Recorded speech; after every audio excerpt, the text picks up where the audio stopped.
Welcome into the Rowdy Studio. I'm Buzz Cutler, sitting with Jeff Owens, editor at SceneDaily.com. Jeff, I wanted to talk to you about what we've seen so far at the testing sessions down in Daytona.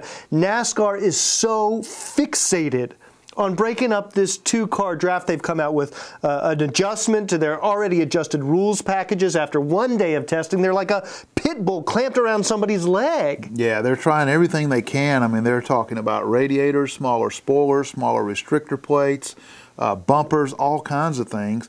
And it seems rather crazy to me, particularly since we're coming off a season where the 4 restrictor plate races were probably the best races we had all season last year, including a great Daytona 500, one of the most thrilling races in decades at Talladega, the closest finish under, in many, many years.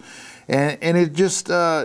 it baffles me as to why they're working so hard to break up these things. Well, they keep talking about, well, we've heard all the fan outrage. Have you heard fan outrage? I haven't heard a lot of fan outrage. I think it's Brian France's outrage. Yeah, I do think, I have heard some fans say they don't like it as well, but it's not like there's this big groundswell of fans that are upset about this. What I hear is most of them are still marveling over those finishes that we had last year.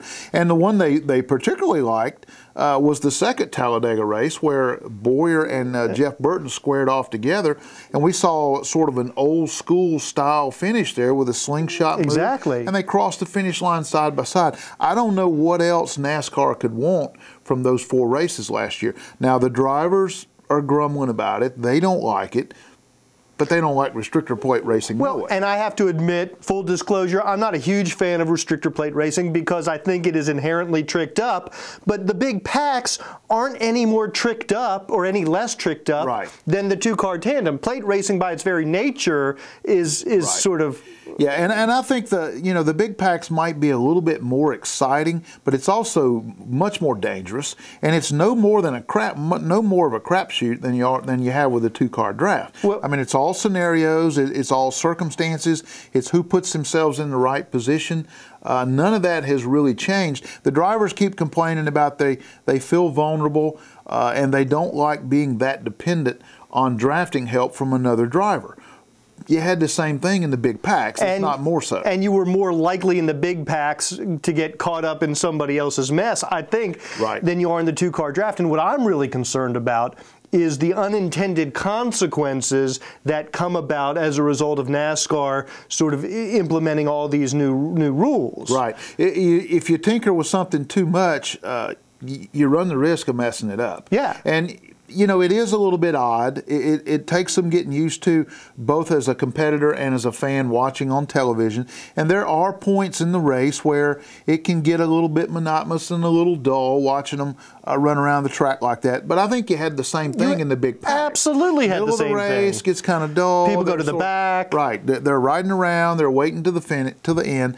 But you cannot argue with the finishes we had last year. I mean, they were outstanding. You had 2 just huge upsets with Trevor Bayne and David Reagan.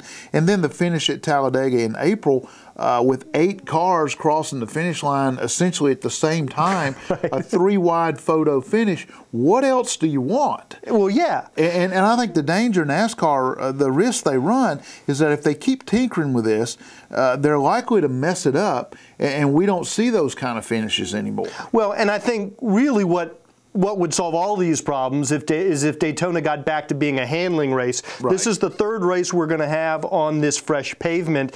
It's been baking in the hot Daytona sun.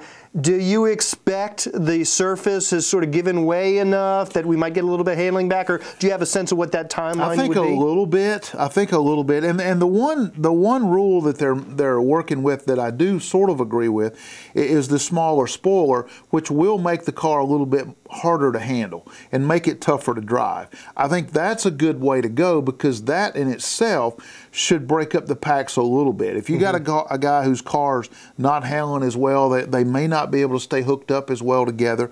And I think that's a good way to go, is to put more of the race in the driver's hands. But all of these, the thing that bugs me is manipulating the rules and creating a rule that causes the car to overheat. And it could blow somebody's race, cause them to blow an engine. I don't think you should be tampering with the rules in that way to where you're making a car's engine malfunction.